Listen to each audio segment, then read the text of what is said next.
खबरों की वही तस्वीर, बिना बदले बिना डरे, जज्बा सच का लिए, सच दिखाते हैं आपके जरूरत की खबर। देश के यशस्वी प्रधानमंत्री नरेंद्र मोदी देश के तीसरी बार प्रधानमंत्री के रूप में शपथ ले रहे थे।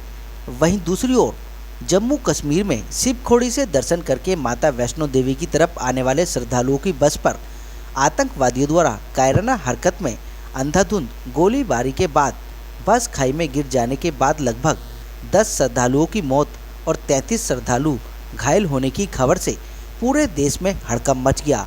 उस बस में अलग अलग राज्यों से श्रद्धालु शामिल थे, जिसमें उत्तर पूर्वी दिल्ली से 2 श्रद्धालु पति सौरभ गुप्ता, पत्नी शिवानी गुप्ता भी उस बस में सवार थीं।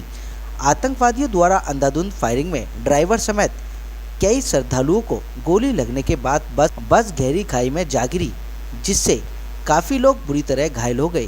वहीं उत्तर पूर्वी दिल्ली बीजेपी सांसद मनोज तिवारी आज पीड़ित परिवार को सांत्वना देने उनके घर पहुंचे और उनके दुख दर्द में शामिल हुए।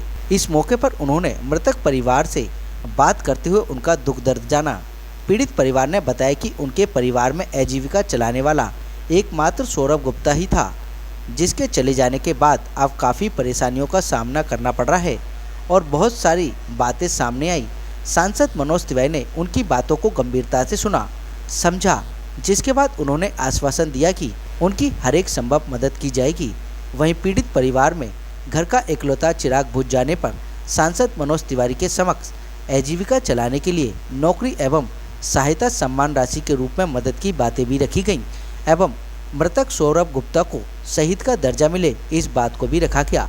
वहीं सांसद मनोज तिवारी ने परिवार को हाथों हाथ आर्थिक मदद पहुंचाते हुए उनकी जल्द सभी बातों को पूरा करने का आश्वासन भी दिया। वहीं सांसद मनोज तिवारी ने मीडिया से बात करते हुए कहा कि देश विरोधी ताकतों ने श्रद्धालुओं की बस पर अचानक से हमला बोल दिया, जिसमें हमारे उत्तर पूर्वी दिल्ली से सौरभ गुप्ता और उनकी पत्नी उस बस में सवार थी। सौरभ गुप्ता ने बड़ी बहादुरी के साथ गोली चलने के बाद सभी का धैर्य बांधा एवं सभी को एक सिपाही के जैसे संभाला। हम चीफ सेक्रेटरी एवं केंद्र सरकार से भी बात रखेंगे कि सौरभ गुप्ता को एक शहीद का दर्जा दिया जाए, क्योंकि उन्होंने बहादुरी से अपने प्राण गंवाए हैं एवं जो बातें मृतक परिवार ने उनके समक्ष रखी हैं, जल्द ही उन बातों को पूरा कर परिवार की मदद की जाएगी। और क्या कुछ कहना था, आपको सुन लीजिए हमारे संवाददाता संदीप कुमार की इस रिपोर्ट में। सही है, अभी जिस दिन नरेंद्र मोदी जी तीसरी बार शपथ ले रहे थे, तो कुछ देश विरोधी शक्तियों ने एक कायराना हरकत किया, जिसमें एक बस के ऊपर हमला हुआ। उसमें हमारे क्षेत्र के भी एक सौरभ नाम के युवक की, उसके पति पत्नी दोनों यात्रा में थे बस में, और सौरभ ने गोली चलने के दौरान बहुत बहादुरी से सबको बस में लिटाया, खुद खड़ा हो गया, उसमें उसको गोली लग गई। उसकी पत्नी बच गई है। तो सबसे पहले तो हम लोगों का उद्देश्य था उसकी पत्नी को इलाज करके बचाना। उसकी पत्नी अस्पताल में ठीक है, वो खतरे से अब बाहर है। उसके बाद मैं परिवार से भी मिलने आया हूँ। परिवार भी डिपेंडेंट था अपने बच्चे पे, सौरभ पे। उसकी माता तो बचपन से नहीं है, दादी ने पाला पोसा है। तो अभी जो मुआवजा घोषित हुआ है, वो मुआवजा इन लोगों को जल्दी मिले। और परिवार की एक चिंता है, चूंकि दोनों डिपेंडेंट हैं, तो उस मुआवजा का जो लाभ है दोनों को मिले। देखते हैं उसमें क्या हो रहा है। कुछ बातें परिवार से बात करने के बाद संज्ञान में आई हैं, हम उनका ध्यान रखेंगे। और इसमें जो दोनों डिपेंडेंट हैं, उन दोनों को उसका लाभ मिले मुआवजा का, इसका प्रयास कर रहे हैं।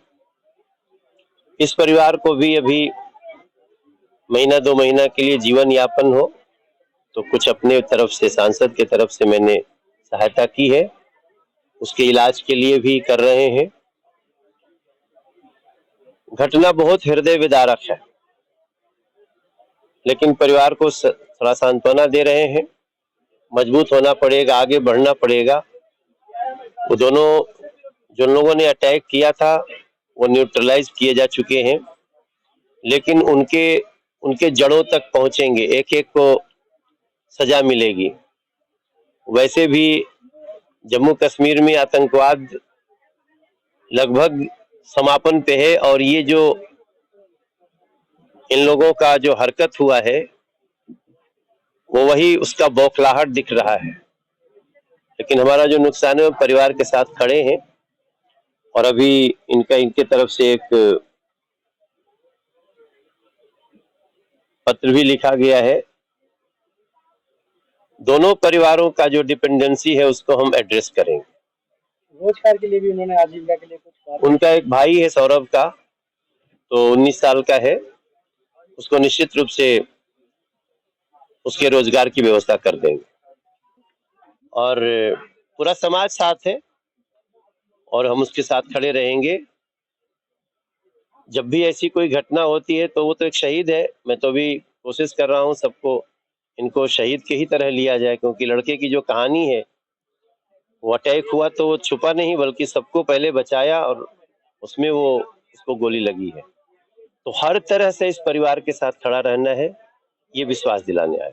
हमारे छोटे बेटा को ऐसा कुछ कीजिए जिससे ये हमारा कुछ पाल पोषण करे। बाप बीमार अधूरा, हम तो बिल्कुल बेकार है, दादी है, हमने पाला, वो एक ही सहारा था हमारा बच्चा, जो हम सबको खिलाता पिलाता, अपने छोटे भाई को पढ़ाता लिखाता था। आज कुछ नहीं है हमारे पास, कोई चीज नहीं। हम यही चाहते हैं, विनती करते हैं कि हमारे छोटे बच्चा को कुछ ऐसा करे जो हमारा काम कुछ कर सके, हमें पाल सके और अपने बूढ़े बाप को पाल सके। और अब क्या कर सकते, हमारे बेटा ने 50 आदमी बचा दिए और अपना बलिदान दिया। मेरे बच्चे ने अपनी जान को दी और 50 पूरी बस बचा दी मेरे बच्चे ने। बच्चे की इसकी सर्विस की रखी है, जैसे सहायता हो सके करेंगे। आप क्या कुछ कहना चाहेंगे हमारे चैनल के माध्यम से, किस प्रकार से आपकी मदद? सर, जो हमारे बच्चे को इसको सर्विस मिल जाए कोई, और जो बूथ की वगैरह जैसे है उसकी कोई मिल जाए, इस चीज को चाहते हैं। मतलब जो मदद हो सके कर सके। जी ने कोई सहायता भी करी आपको? हाँ, कुछ धनराशि दे गए थे। मैं सौरभ गुप्ता का चाचा हूँ, संतोष गुप्ता मेरा नाम है। अभी केंद्र सरकार से मनोज तिवारी जी मिलके गए हैं, राज्य सरकार से तो कोई नहीं आया है।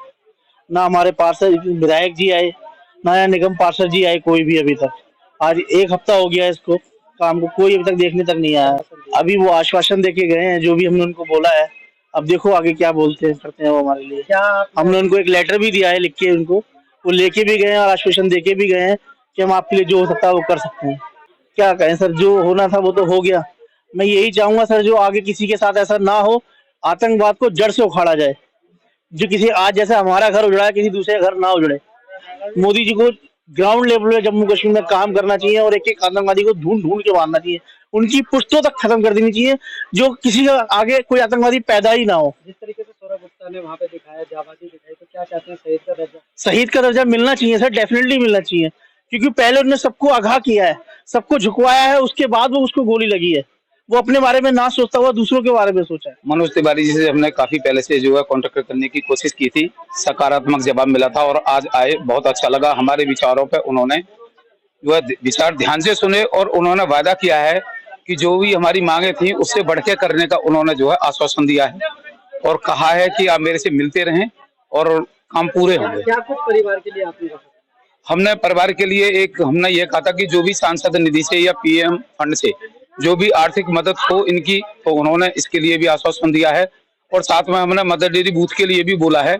मदर डेयरी बूथ के साथ साथ जो इनका छोटा बच्चा है उसकी नौकरी के लिए हमने बोला है, तो उन्होंने इसके लिए आश्वासन दिया है कि बहुत जल्दी इस पर जो कार्रवाई करेंगे। शहीद के दर्जे की बात भी आपने की? शहीद के दर्जे के लिए मैंने उनसे कहा था, उन्होंने मेरे को कहा है कि इस पर हम विचार बाद में रखेंगे, लेकिन कुछ ना कुछ करेंगे।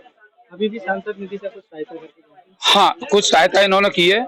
क्या ये चीजें खोलने वाली नहीं है, जो भी है, लेकिन ये पहले मतलब सांसद जिनमें इतना अपनापन और इतना सब कुछ है कि जबकि हर कोई सांसद पीछे हटना चाहता है इन चीजों से, उन्होंने बिना कुछ किए अपनी तरफ से जो करना था वो किया और कहा कि सांसद निधि और पीएम फंड से जो होगा वो मैं अलग करूंगा। राज्य सरकार की तरफ से कोई मिलने आया? राज्य सरकार की तरफ से हमसे अभी कोई नहीं मिलने आया। ये चीजें हमने जो है विधायक जी को भी पहुंचाई हैं और हमने मीटिंग की है। आरडब्ल्यूए के थ्रू मैं आरडब्ल्यू का जनरल सेक्रेटरी हूं। साथ में हमने जो है निगम पार्षद को भी बोला। आज से 3 दिन हो गए निगम पार्षद को बोले हुए, लेकिन निगम पार्षद की तरफ से भी कोई सकारात्मक जवाब नहीं, ना ही वो आए।